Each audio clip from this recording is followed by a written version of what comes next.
जो मुख्य मेथड है वो है संरूपण रखना या कन्फॉर्म्स। तो संरूपण बहुत सारे जीवों में होता है और लगभग 90% 99% जीवों में संरूपण द्वारा ही वो जिंदा रहते हैं। इसमें क्या होता है कि बहुत सारे ऐसे जीव होते हैं जो बाह्य वातावरण में जो परिवर्तन आते हैं उनके प्रति अपने आंतरिक वातावरण को संतुलित नहीं रख पाते हैं वो या स्थिर नहीं रख पाते हैं। तो जैसे जैसे वातावरण में परिवर्तन आता है उसी परिवर्तन के अनुसार उनके शरीर में भी परिवर्तन आता है। जैसे यदि तापमान बढ़ता है तो उनके शरीर का तापमान भी बढ़ने लगता है, तापमान कम होता है तो उनके शरीर का तापमान भी बढ़ने लगता है। सांद्रता, लवणों की सांद्रता बढ़ती है तो उनमें भी बढ़ती है, कम होती है तो उनमें भी कम होती है। तो उनके शरीर का आंतरिक वातावरण वो स्थिर नहीं है, संतुलित नहीं है। तो ऐसी प्रक्रिया कहलाती है संरूपण या कन्फॉर्म्स। तो ऐसे जीव जो बाह्य वातावरण में होने वाले परिवर्तनों के प्रति देखिए अपने शरीर के आंतरिक वातावरण को स्थिर बनाए नहीं रख सकते। तो जो स्थिर बनाए रखते हैं हमेशा वो तो नियमन करते हैं। और स्वरूपण कौन करते हैं? स्वरूपण जो अपने शरीर के आंतरिक वातावरण को बाह्य वातावरण में जो भी परिवर्तन होते हैं उनके साथ वो शरीर के वातावरण को स्थिर नहीं बनाए रख सकते। तो वो सर्रूपी कहलाते हैं या कन्फॉर्म्स कहलाते हैं। जैसे एम्फीबिया है, सरीसृप है और अन्य जो नॉन वर्टिब्रेट जीव होते हैं वो इसी तरह के होते हैं। तो अधिकांश जीव सरूपण या कन्फॉर्म्स होते हैं या सरूपी होते हैं जो वातावरण में जो परिवर्तन होते हैं उनके साथ साथ उनके शरीर का वातावरण भी बदलता रहता है लेकिन स्थिर नहीं रख पाते। लगभग 99% प्राणी और लगभग सभी पौधे स्थिर आंतरिक वातावरण नहीं बनाए रख सकते।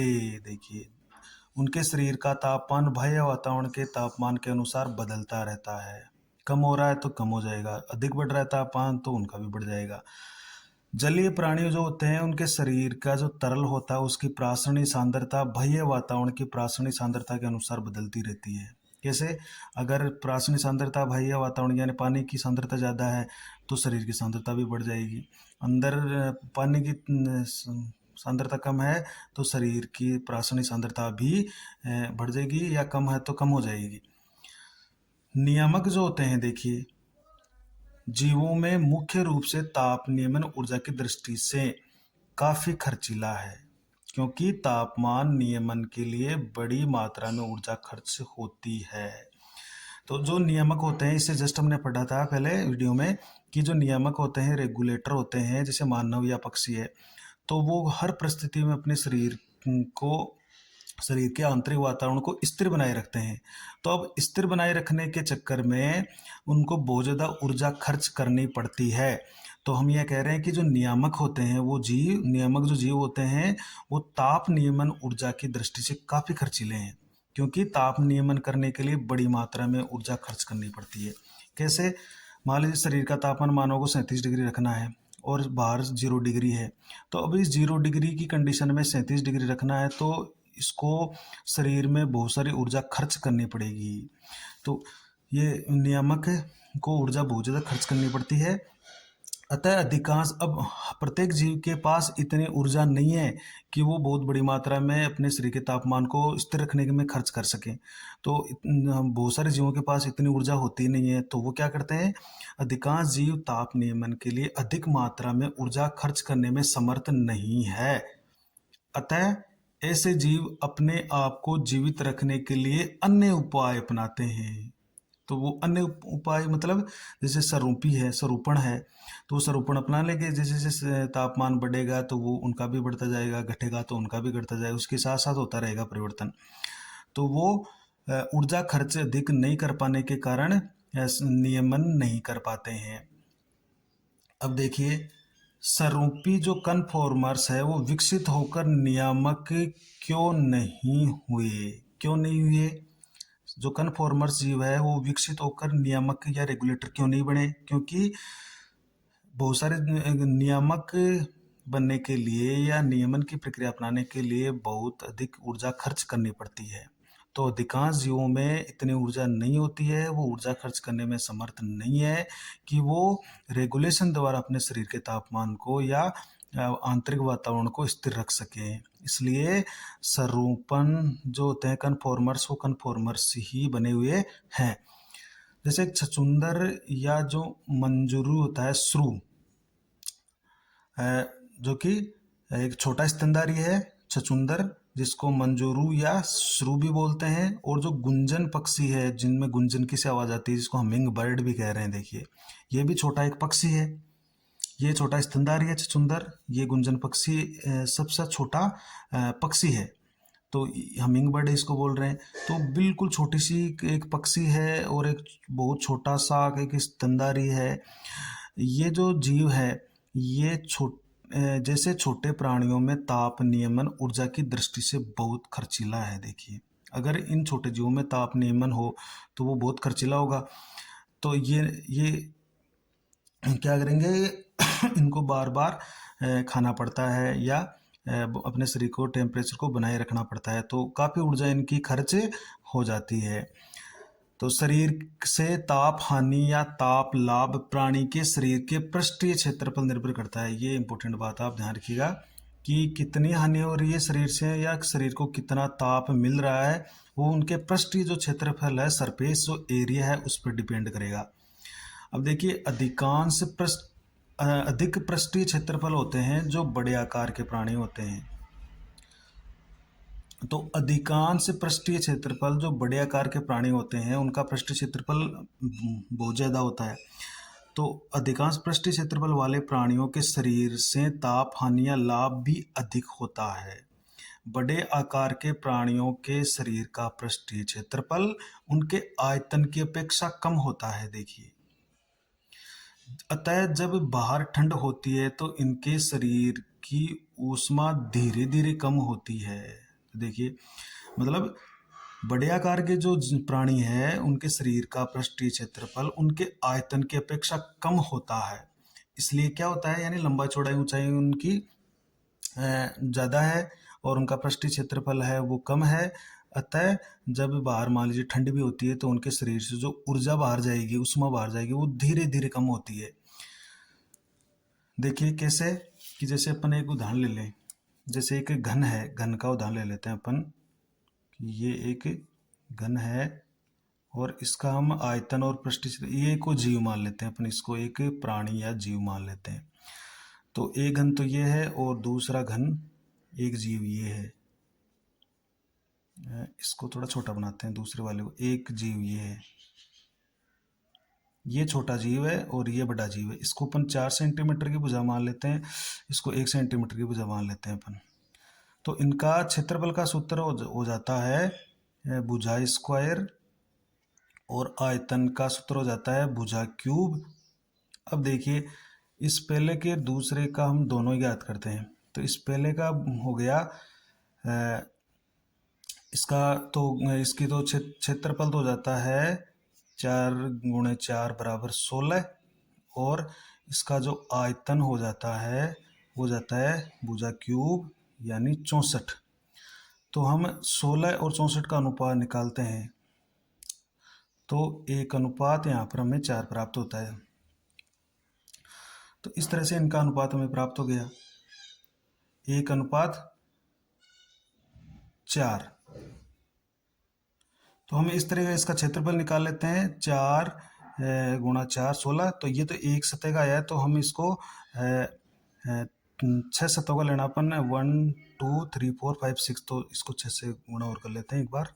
तो ये हो जाता है 96 और ये हो जाता है भुजा क्यूब यानी 64। तो 96 और 64 का अनुपात हो जाता है। तो ये हो जाता है अगर इसका हम,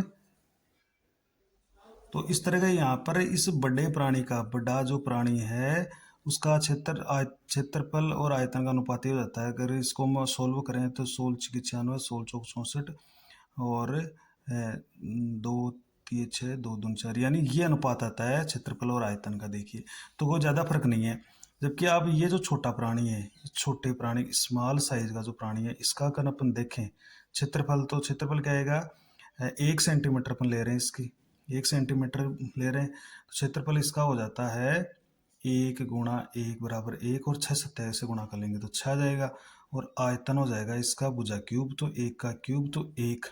तो यहाँ पर क्षेत्रफल और आयतन का अनुपात क्या हो जाता है, 6:1। देखिए, तो बड़े प्राणी का क्या है कि आयतन की अपेक्षा ये जो क्षेत्रफल है और जो इसमें ज़्यादा है, इसमें जो अपेक्षा कम है ये, जबकि यहाँ पर 6:1 का मतलब देखेंगे आयतन की अपेक्षा क्षेत्रफल बहुत ज़्यादा है छोटे प्राणी का।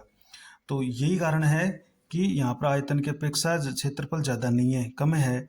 यहाँ पर आयतन की अपेक्षा क्षेत्रफल बहुत ज़्यादा है, 6 है यहाँ पर।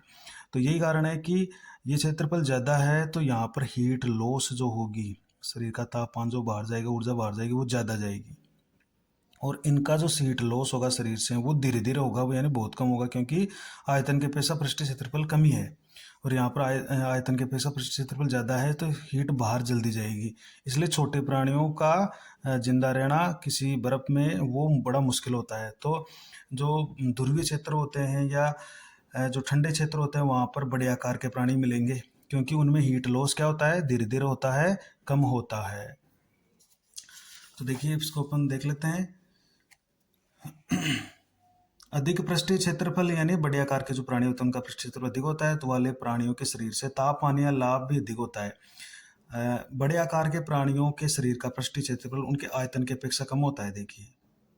अतः जब बाहर ठंड होती है तो उनके शरीर की ऊर्जा भी धीरे धीरे कम होती है, और चूंकि लाभ भी ज़्यादा होता है, जब वो धूप में बैठते हैं तो उनको ऊर्जा भी ज़्यादा प्राप्त होती है क्योंकि आयतन ज़्यादा है। तो एक यहाँ पर प्रश्न बन जाता है कि ध्रुवीय क्षेत्रों में जो ठंडे क्षेत्र होते हैं उसमें बड़े आकार के प्राणी ही क्यों पाए जाते हैं। तो इसका कारण क्या है कि बड़े आकार के प्राणियों का पृष्ठीय क्षेत्रफल उनके आयतन की अपेक्षा कम होता है, आयतन की अपेक्षा कम होता है। जैसे हमने अभी एक उदाहरण देके आयतन निकाला है, तो यहाँ पर हमने बड़े प्राणी का जो आयतन निकाला है वो 3 और उसका क्षेत्रफल 3 अनुपात में यहाँ 2 है, तो ज़्यादा फर्क नहीं है यहाँ पर, यानी जितना आयतन है उससे ये कम ही है। तो जो बड़े प्राणी होते हैं उनका जो पृष्ठीय क्षेत्रफल होता है वो उनके आयतन के अनुपात में, आयतन का अनुपात लें तो उसमें अपेक्षाकृत कम ही होता है। अतः ठंडे क्षेत्रों में हीट लॉस है वो कम होता है। तो भालू जैसे प्राणी हैं, टाइगर जैसे प्राणी वो आराम से बर्फीले स्थानों पर रह सकते हैं, क्योंकि उनके शरीर का आयतन है वो ज़्यादा होता है, पृष्ठीय क्षेत्रफल उनका कम होता है। तो उनकी जो हीट लॉस होती है वो धीरे धीरे होती है, इसलिए आराम से रह पाते हैं। अब इसका एक प्रश्न और ले लेते हैं कि ध्रुवीय क्षेत्रों में बहुत छोटे प्राणी बहुत कम पाए जाते हैं, क्यों। तो उसका कारण ये कि इनका जो पृष्ठीय क्षेत्रफल का अनुपात है वो अधिक होता है, इसलिए जब ठंड होगी तो इनके शरीर के ज़्यादा बाहर, इनके शरीर से जल्दी जल्दी जो ऊर्जा है वो बाहर जाएगी, तो इनका जिंदा रहना बड़ा मुश्किल हो जाएगा। तो छोटे प्राणियों के शरीर का पृष्ठीय क्षेत्रफल उनके आयतन की अपेक्षा ज़्यादा होता है। देखिए अभी हमने आयतन निकाला था कि आयतन तो 1 निकाला था और पृष्ठीय क्षेत्रफल 6, तो 6:1 आ रहा है, यानी आयतन की अपेक्षा पृष्ठीय क्षेत्रफल बहुत ही ज़्यादा है। तो इनका होगा क्या कि अतः जब बाहर ठंड होती है तो उनके शरीर की ऊर्जा बहुत तेजी से कम होती है, देखिए बाहर चली जाती है उष्मा। ऐसी स्थिति में उन्हें उपापचय द्वारा शरीर में उष्मा उत्पन्न करने के लिए काफी ऊर्जा खर्च करनी पड़ती है, तो तेजी से इनको शरीर में ऊर्जा बनानी पड़ेगी। यही कारण है कि ध्रुवीय क्षेत्रों में बहुत छोटे प्राणी विरले ही पाए जाते हैं। विरले का मतलब है क्षेत्रीय हुए या बहुत ही कम पाए जाते हैं। कुछ जातियों में देखिए नियमन करने की क्षमता विकसित कर ली है, हालांकि कुछ जातियों ने कर ली है, लेकिन केवल सीमित परास वाली पर्यावरण परिस्थितियों में ही ये होता है। जिसकी परास सीमित होती है वहां पर जरूर कुछ जीवों ने नियमन की प्रक्रिया विकसित कर ली है। अब यदि पर्यावरणीय परास ज्यादा हो, यानी रेंज ज्यादा हो या कम और ज्यादा का फर्क है वो बहुत ज्यादा हो, तो वे केवल सरूपण करते हैं। तो ये याद रखिएगा, यदि परासरण जो पर्यावरण परिस्थितियां होती है उनकी जो रेंज है वो कम है, यानी तापमान कम नीचे कम जाता है, अधिक भी कम होता है, तो वो नियमन विकसित कर सकते हैं। लेकिन अगर परास ज़्यादा है कि कभी टेम्परेचर 0 डिग्री हो गया, कभी 50 डिग्री 55 डिग्री हो गया, तो ये जो परास ज़्यादा होती है उस टाइम तो जो जीव होते हैं वो ज़्यादातर सरूपण रखते हैं। अब एक यहाँ पर प्रश्न और है कि यदि दबाव भरी बाह्य परिस्थितियां या प्रतिकूल परिस्थितियां केवल स्थानीय क्षेत्रों यानी लोकल एरिया तक सीमित है, दबाव भरी बाह्य परिस्थितियां, जिसका बहुत बड़ा दबाव है अथवा प्रतिकूल परिस्थितियां हैं और वो केवल स्थानीय यानी लोकल एरिया तक ही सीमित है, तब थोड़े समय के लिए जीव के पास अन्य दो विकल्प और होते हैं। जैसे एक क्षेत्र मान लीजिए, एक छोटा सा क्षेत्र है, ये बड़ा क्षेत्र है और इसके पास कोई दूसरा क्षेत्र है यहाँ पे, तो इस क्षेत्र में कोई जीव रहते हैं। अब यहाँ पर कुछ समय के लिए परिस्थितियां प्रतिकूल हो गई, तो ये जीव क्या कर सकते हैं, एक तरीका तो ये कि यहाँ से ये माइग्रेट करके दूसरे जगह पर चले जाते हैं। जैसे कई पक्षी और जीव है वो माइग्रेशन करते हैं, प्रवास करते हैं, तो दूसरे स्थान पर चले जाते हैं। तो एक तो होता है प्रवास करना या माइग्रेशन, और दूसरा होता है निलंबित करना या सस्पेंडेड। तो सस्पेंडेड में क्या होता है, वो अपनी कुछ जैविक क्रियाओं को, पारिस्थितिक क्रियाओं को कुछ समय के लिए रोक लेते हैं। जैसे ही अनुकूल मौसम आता है फिर से वो एक्टिव हो जाते हैं। तो सस्पेंडेड के द्वारा निलंबित करना या प्रवास के द्वारा भी वो अपने आप को जिंदा रखते हैं। तो इसके बाद में अपन प्रवास और निलंबित करना, ये दोनों प्रक्रिया अपन नेक्स्ट वीडियो में पढ़ने वाले हैं। Thank you. तो आप इसको लिख सकते हो।